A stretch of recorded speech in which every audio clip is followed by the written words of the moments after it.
Someone You Should Know. A program about people you know and even more that you don't. Hosted by Stuart Sachs, veteran, husband, father, and grandfather. Now, here's your host, Stuart Sachs. Well, hello again. Welcome to another edition of Someone You Should Know. Today is a Friday, the 6th of November, and I have to say that this show is kind of one of those good news, bad news kind of things, because the bad news is that they still haven't declared who wins the presidency. So I'm sure that there may be a few of you that are not necessarily watching us live right now because you're more interested in what's going on the other channels. But the good news is that we're being recorded, so you can catch up on us when all of that other nonsense is over. So I do welcome those of you who say, I've had enough of that and I want to spend an hour with you. So we are going to jump right into our show because I have a very, very special guest. Jenna Zebrowski is with me. And Jenna, welcome to the show. Thanks for having me. I'm very pleased to have you, and it's interesting that I've only really known you for a couple of weeks. We met through a networking group called the Alan McKinney Netweavers, and I see this beautiful young lady on the screen, and what we all do is we tell a little bit about what we do, and all of a sudden, they call on Jenna, and what does Jenna do? And she is an attorney. And she not only is she an attorney, but she is a business attorney. And for those of you who have followed me over the years, you know that my wife Lauren and I were in business for over 40 years. And that meant multiple leases, multiple discussions with landlords, some very productive, some of them were excruciating, trying to negotiate that. And I always said, you know, if there was only attorneys that specialized in just business aspects, lo and behold, I'm at the Netweavers, and right there on the screen is exactly who we've looked for over 40 years. Ta-da! And there you are. So your practice is here in North Texas, but I understand that you actually do service all over the country. You can work with people that have issues for business purposes anywhere in the country. Yeah, and thanks for the introduction, by the way. I'm young and beautiful and an attorney. Well, one of those is true, but and 3 out of 3 ain't bad. I am a Texas licensed attorney. I also have my MBA. So while I practice in Texas, I do a lot of real estate and I do work throughout the country. I have negotiated leases in all 50 states, the U.S. Virgin Islands, and Puerto Rico. So I've done business in any place that you've been. And then like I said, from the real estate side, and then on business, I usually advise mostly on either general business or Texas specific law. Well, you know, that really kind of sets the stage for this morning too, because my audience is nationwide. And so those of you that are watching from Seattle and those that are watching from the East Coast and all over the country and all, for your own personal benefit, as well as the benefit of your friends and neighbors and relatives that may be in business or contemplating going into business, you may be able to pick up some valuable information this morning from Jenna, and we will periodically put her email address and her website and phone number on the screen. Jot it down. You can get in touch with her if you do have questions, you know, regarding business interests. And the first area, of course, that is of interest to me, and I think will be for the audiences, is negotiating leases.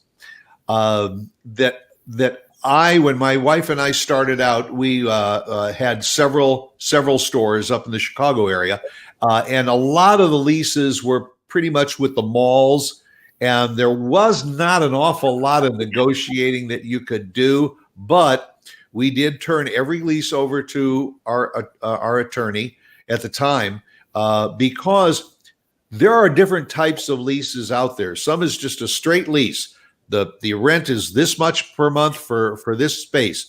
There are other things called double and triple net leases, and that's where the landlord may get some of your profits. If you have a really good business, that he may get some of the profits over and above an established amount. There may be a little confusion out there. What are the kind of leases that you normally deal with, and what are the ones that maybe people should kind of, question that? Red flag goes up. Call Jenna. Oh man, you just hit on one of my favorite areas. We could talk about this, literally for 8 hours. I will not bore you with the details, but my practice focuses a lot on commercial real estate leasing. So different types of leases. You've got your retail locations like a mall, a strip mall, a single freestanding building. You've got your industrial leases, such as warehouses, gas stations, auto body repair. You've got offices, which are what, you think about where you go in and do business. You may have a pop-up store. You may have an indoor-outdoor space. You may have a restaurant. You may have a sublease. You may be assigning a lease. There's a lot of different leases. Good news is that if I haven't handled it, it probably doesn't exist. So I've done a lot of the different kinds of leases.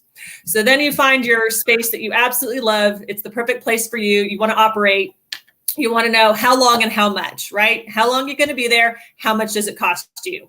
You may have what's called lease, which is an all-inclusive. So often includes utilities, insurance, taxes, and our dreaded common area maintenance, which I'll talk about in a minute. Each of those individual areas, they're called triple nets. It's going to be your insurance, it's going to be the landlord's insurance, it's going to be your real estate property taxes, and it's going to be your common area maintenance. Each of those items is known as a net. Why? I don't know, but we're going to call it a net. And so you may have a single net lease, a double net lease, or a triple net lease, depending on which of those costs are broken out separately and what are all included in that package. You may be paying a base rent, which is the actual cost to lease the space, and then you may be paying single, double, or triple net costs in addition, which could be which is the insurance, real estate taxes, and or CAM. You want your landlord to insure the property. So there's always incentive to pay that because if something happens, and this is their only source of revenue. Obviously, as a tenant, you're operating your business. So that's where you get your money from. This is the landlord's business. So you've got to pay those costs. Real estate taxes, again, you want to make sure that you're going to pay them. If you don't, you're not going to operate. Simple as that. And then CAM, or common area maintenance, is usually the shared area. It could be a hallway. It could be bathrooms. It could be a kitchen. It could be a parking lot. It could be an outdoor patio. Who knows what it is? But you don't want to be responsible for it unless you're using it exclusively. So that's why it's a common area, and you're hopefully contributing to those costs. So in a nutshell, those are the various types of leases and the various costs in those leases that you need to consider. It's a lot. When you mentioned the triple net and all these various costs, are any of those negotiable between the lessor and the lessee? I will give you the landlord's answer, which is absolutely not. I will give you the tenant answer, which is always.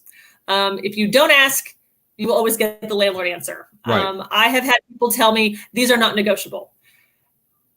Sometimes by the end, we get them changed. It's very situation specific, and you have to know not just what's in there, but what's missing, what to ask about.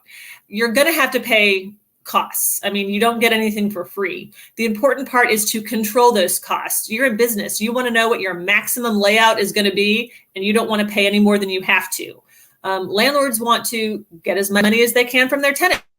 That's the nature of their business. So you have this inherent intention or adversity, but you're going to be together for a while. So you want to make sure it's still a good relationship, right? There's a lot of different tensions going. That's why you want a third party like an attorney in there.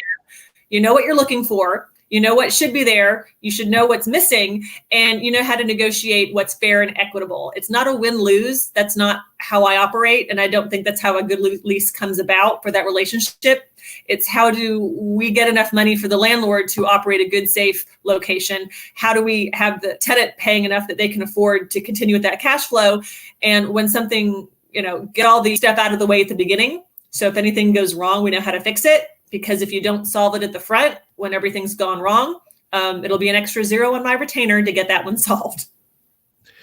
Now, as a tenant, well, first of all, let me say, I think this is a good case for having someone like Jenna to negotiate that lease, because if you're going to sit down and you're going to say to your landlord, I really don't like this, and I want you to change that, and how about this? You're getting off on the wrong foot with your landlord. And it's always better to have an attorney, because that attorney is your mediator. They are, the middle person that's negotiating it. So they can argue with the landlord. And once everything is signed and documented, now you have a better relationship with your landlord. Now, next area, I'm going to go into business, and I have an opportunity to take a pretty good space. What are your feelings about, do I go in and just sign a 1-year lease with a maybe yearly option up to 5 years to renew? If the rent is decent, do I go in and sign up for a 5-year lease, knowing that possibly after year 3 things go sour and I'm locked in to those last couple of years, but the rent is better instead of there being a cost of living or whatever increase over each year?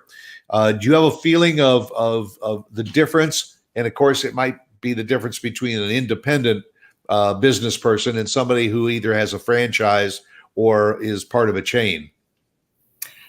Stuart, I always have an opinion. Haven't you noticed that by now? I haven't met an attorney that doesn't. Amen. I am no different. And I'll give you the lawyer answer for this one.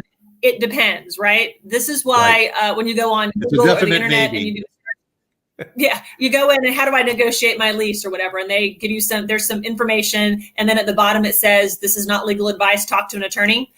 Then you get that number on the bottom of the screen that you're going to pop up in a minute, I'm sure. And it's my number, and I'm the attorney, and you call me, and I can actually give you that specific legal advice for your situation. This is not just a legal question, but it's a business question. And that's where that small business counsel comes in. We're not just looking at what are the economics from your standpoint, but what are your projections? What is your layout? How is this going to affect you? It could be the opposite problem. You're doing great. You need more space. You need more employees. You need more, right? Are we planning for that? How do we plan for it, right? I hope no one goes into business with the idea that you're going to fail. Some people do, but that's not the intention, right? So we need to negotiate that accordingly. Are you thinking that you're going to be expanding? Are you thinking that you're going to be moving? Are you thinking that you're going to be selling?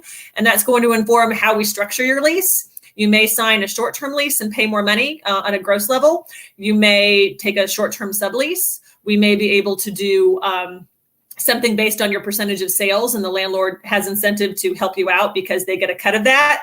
There's all sorts of ways that I can work with someone to get the best rent structure and the best legal protections. I just need to know what your situation is before I can give you that advice. But again, everything is negotiable only if you ask.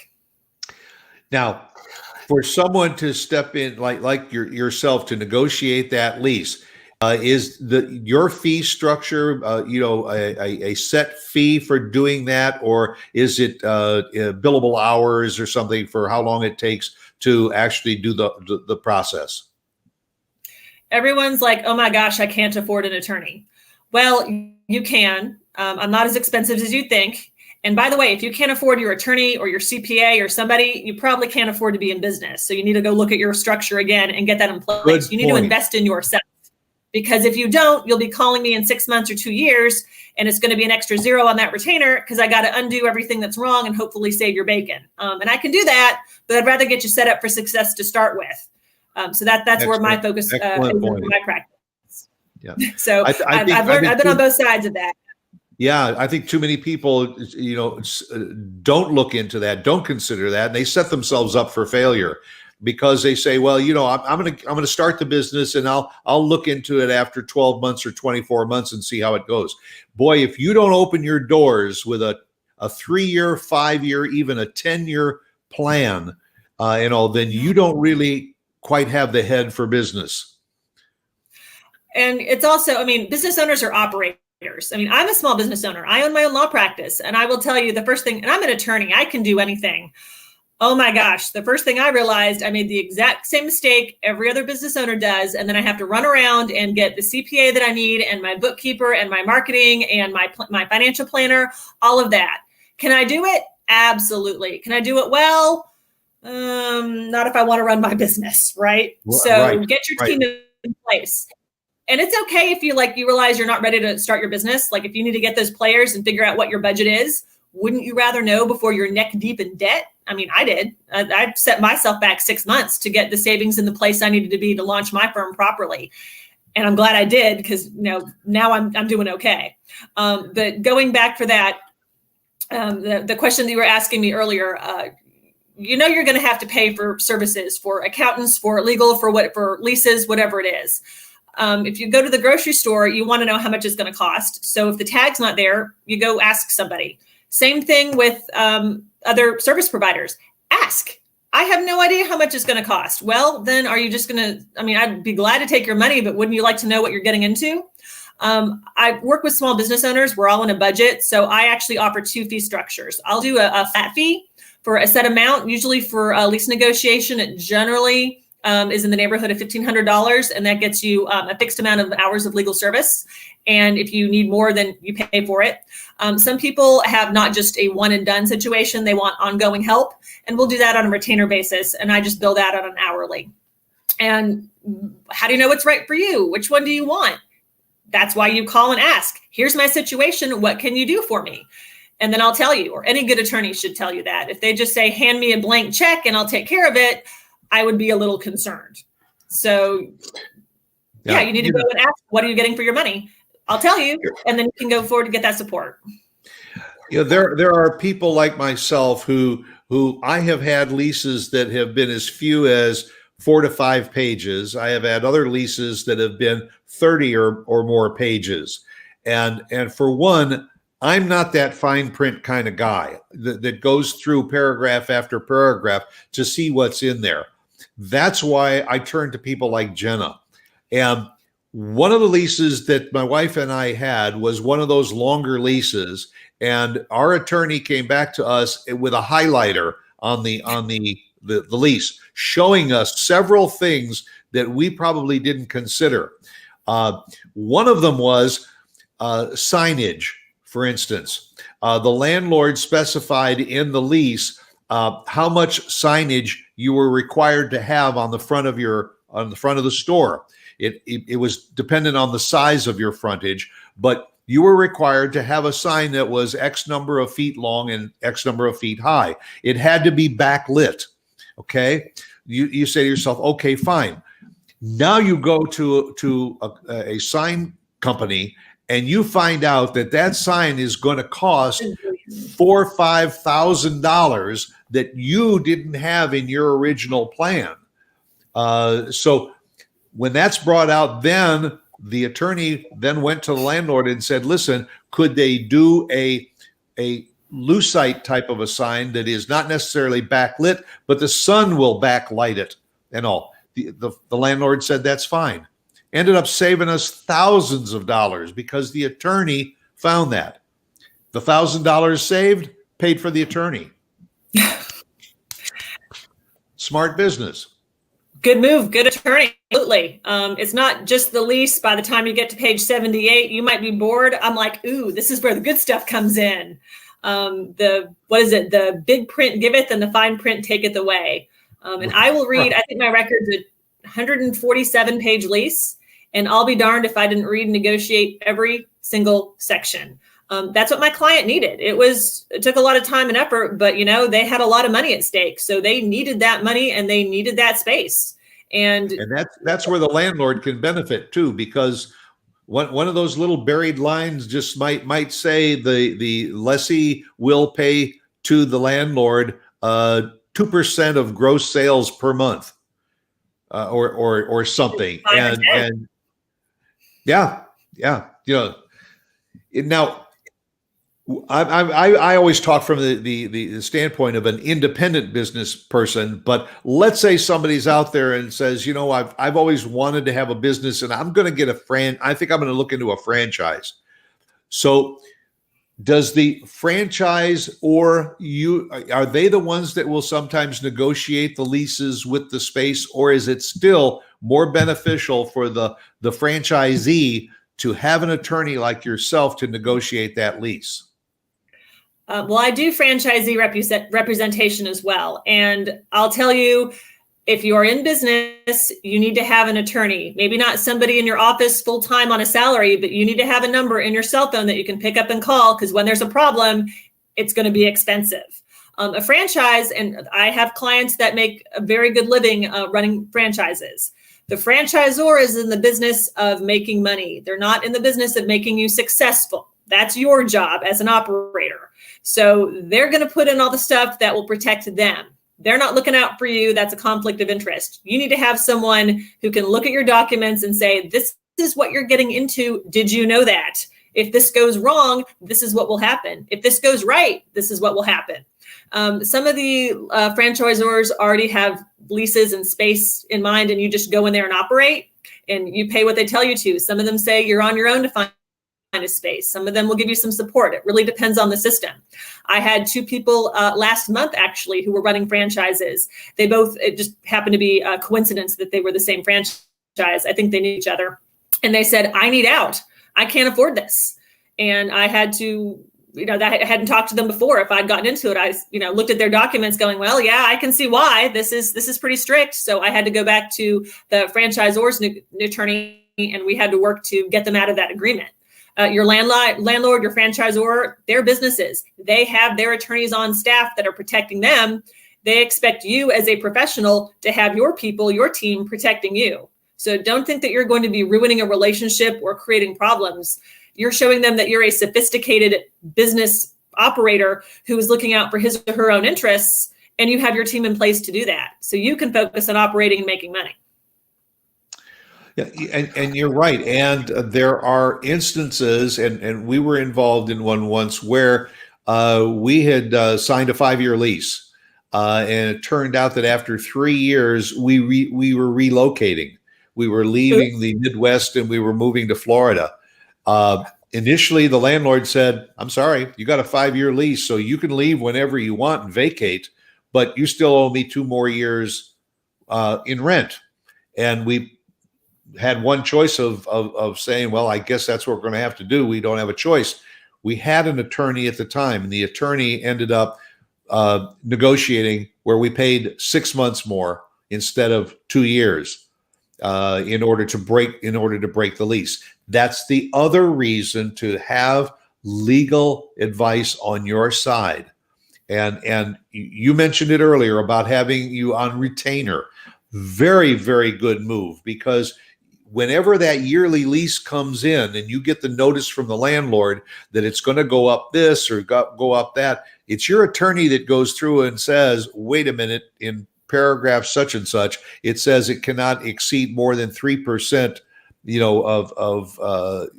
per year. On a yearly basis, yeah. Yeah, and so that's why it's important. I'm going to shift gears for just a second. Where did you grow up, and where did you go to school? Where did you get the idea that, hey, I want to be an attorney? I came fully formed out of Texas originally. 6 months ago. No, I grew up in the North Texas area, actually. So my mom said that my first word was chocolate, my second word was no. And I always like to argue everything was a negotiation or a bargaining. So I guess I came that way. I've always wanted to, is that your last and best offer sort of situation? I never really planned to go to law school. I mean, who plans for anything? But I graduated, it was in one of the mini recessions, and I had a background in technology and communications, which were the two industries that were tanking. So I thought, what can I do to avoid reality, like any good mid-20-something? Right. So I literally got online and signed up for the LSAT, and I found out there wasn't a testing site within 100 miles of UT, which is where I was at college at the time. So I called my mom and said, hey, can I come home this weekend? Sure, why? Well, I've got to go take this test at 8 o'clock in the morning up in Dallas. And my mom is like, what are you doing? I said, I think I'm going to try to go to law school. And she just laughed at me. But she did let me come home and drop me off at the LSAT, and they check you in alphabetical order. And of course, I was running late, so I'm skidding in there on 2 wheels. And the person checking me in, we're finished checking people in. I said, no, you're not. There's 2 people there in line. She said, well, it's in alphabetical order. I said, great. So the people in front of me were Wang and Wong and Zabrowski, which is a Z. So, and the look on her face was priceless. So I skated into the LSAT with the skin of my teeth. Yes. And they were just looking at me like, I didn't plan it that way. So I got in there and I tested, and they let me into law school, and then they let me out with a degree. And it wasn't one of those things that it was planned, but it really worked out well for me. I've always enjoyed what I've done. There's days that I don't, but overall, I enjoy doing it. And I really like property, and I really like people. It's hard to put those 2 things together. And I've managed to do that in my career. And I've been an attorney for over a decade. I've been in solo practice for a couple of years, and it's been so much adventure. It's been a much bigger adventure in the last 2 years than in the previous 10. So never a dull moment as a small business owner. So when you first got into practicing law and all, were you with a larger firm that also dealt mostly with commercial law? Absolutely not. Everyone asks that and thinks that's the only path, which makes sense. I mean, that's what you see, right? You start a big firm and you do all these fancy cases on TV and wear a suit and high heels. No. Again, I graduated law school and there was another recession, which did not seem like a great thing. And I have no attorneys in my family. I don't have a lot of connections. I didn't know anyone I was working for. I just kind of flailed around. And I was sitting next to another woman in class one day. We were talking, and I mentioned that I would love to work in international law. I'd love to work abroad one day. Well, I'll be darned. About a year later, out of the blue, I get an email right before graduation saying, hey, remember me? No, I don't. But I did. And she had a contact in Mexico City, in the country of Mexico, and they needed an English language attorney for a project basis. And I do speak Spanish, and I had a law degree, or was getting one. I thought, well, I got nothing better to do. So a few weeks after graduation, I left the country with 2 suitcases and a garment bag, nervous wreck, and worked at a small-sized law firm in Mexico City on a project basis. I was in Mexico City for 3 years for my first and my second job. Then I came back to the United States and Texas in 2010. Yes, yet another recession. And started my career here in Texas. It was with a large company. They were attracted by the language skills that I had. And they said, we'll train you in real estate. So they did. And I've never looked back. I see you shaking your head and everything. Everyone looks at me like I'm crazy. I felt crazy, and it was a wonderful experience. I would go back in a heartbeat. It was so never turn down an opportunity, no matter how wacko it sounds, because it's really opened doors for me. I had a client, a potential client last week, actually, that they were interested in working with me because of my admittedly limited international experience, as well as the real estate aspect. So it's an interesting journey that I've taken to get where I am.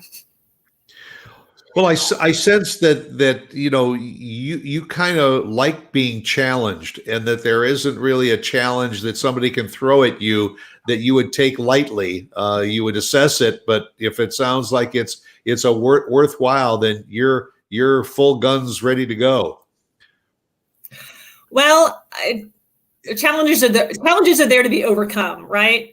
So, and I enjoy working with small business owners. They are so creative, and they've got these, to my mind, crazy ideas. And I'm like, okay, you're crazy. I support crazy. How can we do this, right? I'm not looking at violating federal law. I'm not looking at some of those tricky things that you see on TV. I'm like, how can we make this a reality without having you go to jail or lose all your money? That's, and I feel that's a pretty low bar for success, right? So how do we get you set up for success? And I've had some, what I think are really wacko ideas, but people really care and are passionate and have a system. All right, let's get you and your business protected, set up for success. And most people have a business because they want to do something. They want to create a legacy. They want to make money. They want to pay off debt. They have a reason, right? What's your reason? And let's support that. Are we looking at protecting assets? Are we looking at growing assets? Are we looking at selling assets? Do you know yet? That's part of what I do. That's the Small Business Council. Sit down, not just like, how do we do it? Why are we doing it? So we can put the correct structure in place. It's a challenge every time, but that's the fun part. If I wanted to do something easy, I would have gone to med school, right? That was a lawyer joke. Well, hey, that door is still open, Jenna. I am never going back to school. No, it's not. And I don't do blood. So other than that, yeah. No, I'm going to stick with what I got. I'm having too much fun. I go back. Well, to a certain extent, you still do go to school, because don't you have to go through recertifications and upgrades and learning new stuff all the time for your practice? I just said I was never going back to school. I never said that I wasn't getting an education. So Gotcha. Not going to keep on studying. No, it's okay. All attorneys, whatever state you're in, are required to get CLEs or continuing legal education in our field. I'm required to get, I think, I'm ahead of this year for once, but I think it's 15 years or 15 hours a year, and some ethics are involved as well. And I usually split mine between getting advances in the fields that I'm in, like leasing and buy-sell contracts for real estate. And I also try to explore new areas. I just did one on mergers and acquisitions, so I can better help my clients that are looking to grow by acquiring companies as opposed to growing more organically. So that's a place where I'm growing my own practice. And again, part of the Small Business Council is, I've got this problem. How do we solve it? And sometimes I know the answer. Oh, you've got a landlord dispute. This is how we're going to handle it. Sometimes it's, well, I'm not really sure how we're going to do this, so I'm going to go do my homework. And I have research and resources that I use to do that. So while I'm not maybe sitting in a classroom taking notes, I'm doing something to figure out how I can best support the people I work with. I am always learning something. Interesting. Let me throw a hypothetical at you. Ooh, my favorite. For those that are watching all over the country, one thing that North Texas is famous for is nail salons, donut shops, and coffee shops. Now, somebody comes to Jenna and says, listen, I'm thinking of opening up a coffee shop that sells donuts. What's the first thing you say to them after you say, are you kidding me? Actually, what I'll say is I just opened my third coffee shop last week. I do have some tenants that actually run restaurants and coffee locations, and they're delicious, by the way. So been there, done that. What I say is, okay, I can help you. Let's talk about your business. Sometimes people have a plan in place. They have their product source. They have a budget. They know where they're going. They just need help with the actual physical location and the setting up of the business. They've got the funding, they're ready to go. Sometimes people just come to me with an idea in the sky. Okay, you're not ready to sign a lease and you're not ready to open for business. And that's okay. Let's take a step back and come up with a plan to get you there. And that, again, that's where the counsel comes in. I can do your lawyering, and I can do your as an attorney, or I can do it as a counselor. How do we get you set up legally and financially for success? And I've even helped people draw up business plans. That's not something that my practice focuses in, but if that's what my clients need, that's what we'll do. Sometimes we do a plan and they go, great, thanks very much. And I never hear from them again. Sometimes they say, great, now how do we put this into practice? It really depends on how serious the operator is and how professional they want to be. But when I work with my clients, again, you're the business owner, you make the decisions, but I'm doing everything I can to let you know what's the risk, how do we mitigate the risk, and are you willing to take on this risk in order to operate? And I would think that since you do have a background and an involvement in the real estate aspect of this, that is very, very helpful for the person that does have this idea. But, they always say in real estate, location, location, location. You can have the greatest idea, and if you put your shop in a strip center that's out in the middle of no place where there isn't a traffic flow, you may not be selling a lot of coffee and donuts on a regular basis. You need to look at areas that are in maybe higher traffic areas. What does that mean? The higher the traffic area, basically the higher the rent is going to be for you to be in that higher traffic area. Yeah, I mean, there's a lot of things that go into figuring it out. It's not just the 3 things you can't change, which, as you said, location, location, location. It's not just Where is it and how much? How long? There's 999 other things that you got to consider, all of which cost money. Do you have enough to run this business and to get the revenue that you need? And if not, then something's got to give, and we got to figure that out. What is the difference between a lease and an agreement? All leases are agreements. Not all agreements are leases, or unless you have a lease agreement. Again, that was a lawyer joke, but an agreement is going to be defined usually as a contract, which is a meeting of the minds. You and I agree on something. This is the price. This is how long. This is where it is. This is all the other terms. And we reduce it to writing and we sign it. In very simple terms, that's what a contract is. An agreement could just be like, I think the Cowboys are going to have a great season. And you say, yes, I think so too. We're both wrong, but nonetheless, we agree on it. So an agreement can be reduced to a contract. A contract is a form of an agreement, but unless you have it in writing and signed, it's going to be really hard to prove in a court of law. All right. And then so you said that an agreement, is that where perhaps you've got the owner of a piece of property and maybe he's got 6 units in his little strip center. You can work on an agreement with the landlord, have your attorney look it over anyway, but that an agreement may be an easier avenue to a solution rather than going the full-blown lease aspect? Well, or do you have to look at both? You get easy, fast, or cheap, pick 2, right? So that would probably be a lot less money and a lot easier, but is it going to be very good? And is it going to be what you want? I didn't put money on it. So yeah, when you get to year 3 and say it ain't going the way I thought it was going. And remember, we're talking about commercial leasing here. This isn't a consumer, a house that you're renting that you've got consumer protections, the law, all the stuff you see online and the systems. This is commercial law.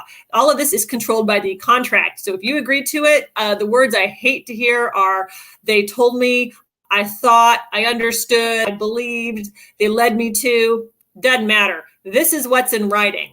Worst case scenario is you go to court and you have to show up in front of a judge and go, this is the document, but it doesn't say what I thought it said.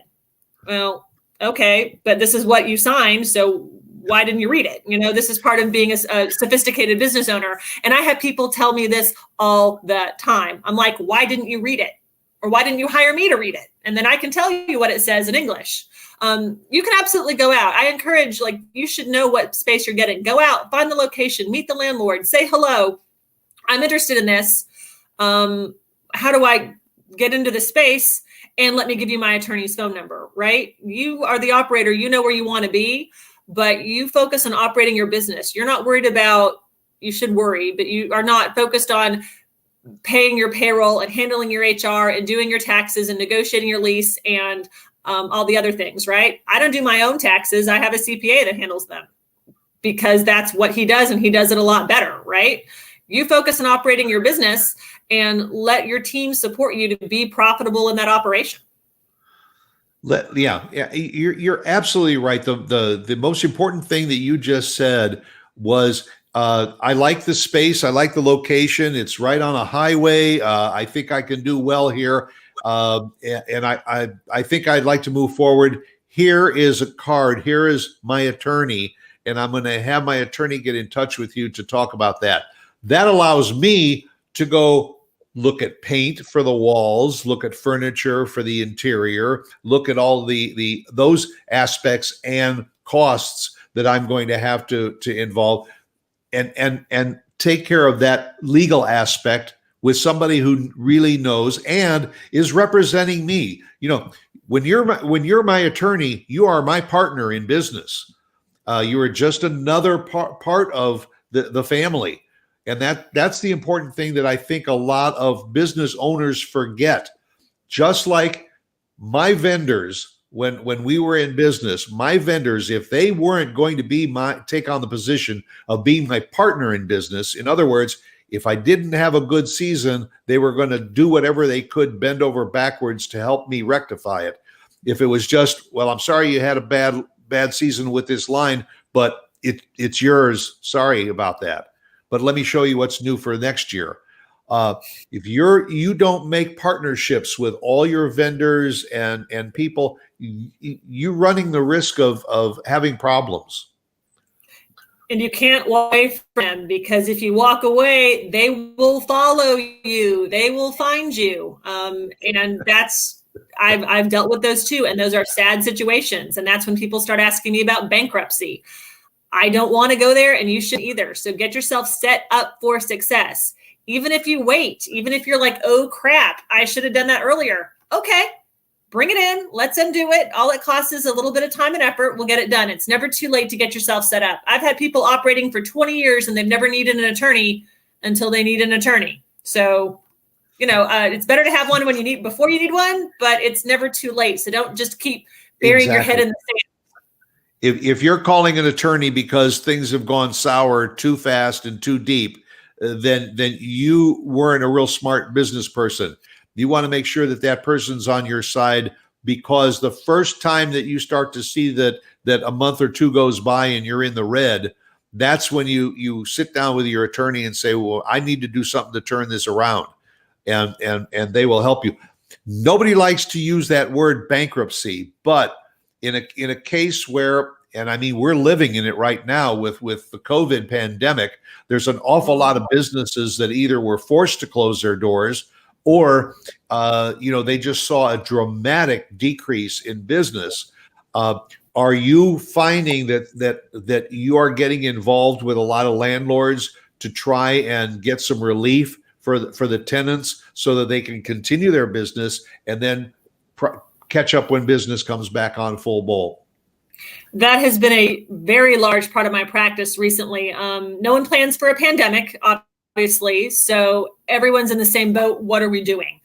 There's been a few people who were operating, they were getting along, but they didn't have those protections in place and they got hammered. And those are the kinds of people that I've been working with to either exit their businesses, bankruptcy, those sort of situations.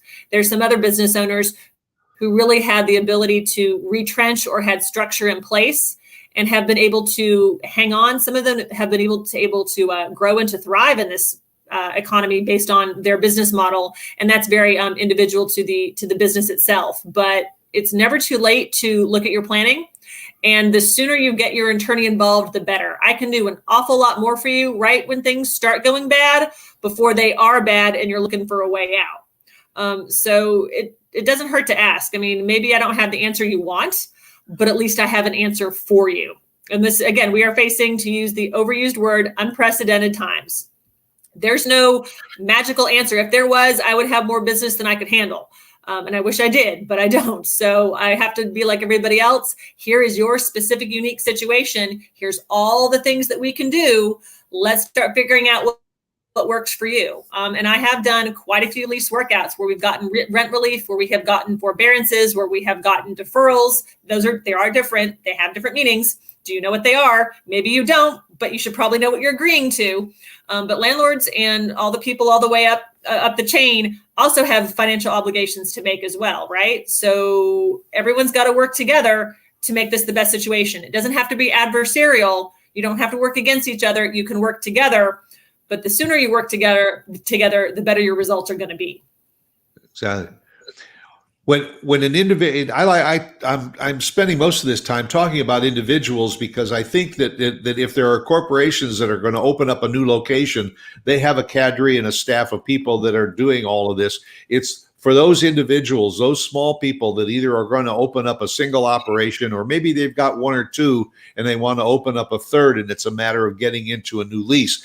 You get into, if you've got 3 locations and one of them is draining you, it's going to affect the other 2 locations, easily. The one piece of advice too that I want to ask you, would you recommend that any individual that wants to go into a business set up perhaps an LLC to separate themselves personally from what happens in the business? Because am I correct that an LLC, if my business fails and they're going to go after me for payment from the business, they can't go after my personal income? Is that correct? I wish it was a yes or no answer. It depends, right? Maybe. Generally speaking, this is why you need an individual attorney for your specific situation, right? In Texas, here's all the caveats. In Texas, generally speaking, LLCs are a pretty good structure to work with. Sometimes we do partnerships. Sometimes we do corporations. There's a reason, which we can discuss at another time. But assuming that you've done an LLC or you have some sort of business entity, I'm always going to recommend that you have some form of business entity. There are tax advantages, there are legal advantages, there are professional advantages to having them, and that separation of personal and professional assets. Because if you don't separate them, by the way, a DBA, an assumed name, and doing business as, whatever you call it, is not a legal entity. It's you, an individual, doing business under a different name than yours. But it's still you, and all your personal stuff is up for grabs. If you have a business and your business is the one that is has the exposure, then it's the business that is the assets that are risk, not your personal assets, your house, your car, your kids' college savings account. And I have seen that happen when people do not spend the time or money to set their business up properly. I've never needed to, until they need to, and suddenly they're facing the opportunity of, do I sell everything I own so they can't get it, or do I go ahead and bankrupt, or do I let them seize it? It's a really difficult conversation to have, and nobody should get to that point. Once you set up the entity, you also have to observe the corporate formalities. This isn't a personal piggy bank where you're paying for your children's college tuition and using it to fund your dinners out. You got to keep those assets separate. It's not difficult to do, but you have to know how to do it right. And that's where you need your team, your attorney, your financial planner, your accountant, your CPA, whomever is on that team. If they can't do it, they're going to help you find the person that can. So it is absolutely, I can't think of a business person I would recommend starting a business in your own name. Do you have to by law? No. Does it make a whole lot of sense? Yeah. And in Texas, it's a really economical opportunity to get a lot of protection. So yeah, you should give me a call. I have a flat fee package I do for most of my people starting business. In fact, if you remind me that you found me on this radio show, mention Stuart's name, I will go ahead and throw in the consultation. So I won't charge you extra for that, just because, rising tide lifts all boats. I want to help out the other business owners, and we'll have the consult, get you set up, or we can talk about the structure you've got, see if it's what you need or how we can improve it. Well, that's a great idea. So just mention me, mention KVGI Radio, mention someone you should know, and of course mention Jenna. And there's nothing wrong with a free consultation. It can answer some of your questions, even if you are saying, I've always wanted to start a business and this is my idea. Why not take advantage of an opportunity to say, this is my idea, and what do you think about it? Because, like I said, if you're going to open up a nail salon, and there are nail salons on every corner of every major intersection in North Texas, you better have something that you're going to offer that's going to make you different from all of the other businesses. That's when you take advantage of calling Jenna and saying, I'd like to know more about this. And again, I want to remind all of you that are watching the show, whether it's for yourself or for a friend, a relative, a neighbor, anywhere in the country, if you've got a question, the phone number is right on the screen. The email address is right on the screen. Get in touch with Jenna and say, hey, I'd like to know a little bit more about this. And if I can't help you, I probably have someone that can. It's whether it's from law in another state, whether it's another professional. I try to play with a really deep bench. One of the important things as a small business owner is I don't do all of the things, but I know people that do. They do them for me. And if I like what they do, then I'm going to share that information. Some of the people I've done business with as their attorney, I also use their services as a professional or in my personal life. So it really is a small community, and it never hurts to build on that. So when in doubt, ask. That's right. Nothing. And ask somebody that has the answers too. Jenna, I can't thank you enough for taking the time out of your busy schedule to be on the show, to inform people of what you do and how you can help them. Because again, in these troubled times, right now, anybody that's thinking of going into business, you got a lot of extra questions to ask. And it's a good idea to have a good attorney on your side to help you say, okay, now is the time to jump, because maybe maybe the landlord's going to lower that rent for you, or let's postpone this conversation for another 6 months or so. Jenna, thank you very much. The very best to you, and I may be calling you again so we can revisit this down the road and see what some of the new aspects are for commercial law. I look forward to it. Thanks again, and I hope, if nothing else, someone got some value out of this. Whether you work with me or somebody else, work with someone to set yourself up for success. I can't stress it enough. Excellent. Very good. You take care, be well, stay safe, and that'll do it for another edition of Someone You Should Know. I hope you'll be here with us next week, and also on your calendar, jot down November 18th, because that's a Wednesday, and beginning Wednesday, November 18th, Someone You Should Know, as well as Something to Talk About, will be moving to Wednesdays each week. So we'll keep reminding you of it and sending out emails and all. But again, thank you to Jenna, and we look forward to seeing you again next week right here. And as I always say, be yourself, because everyone else is taken. Bye. Bye, guys.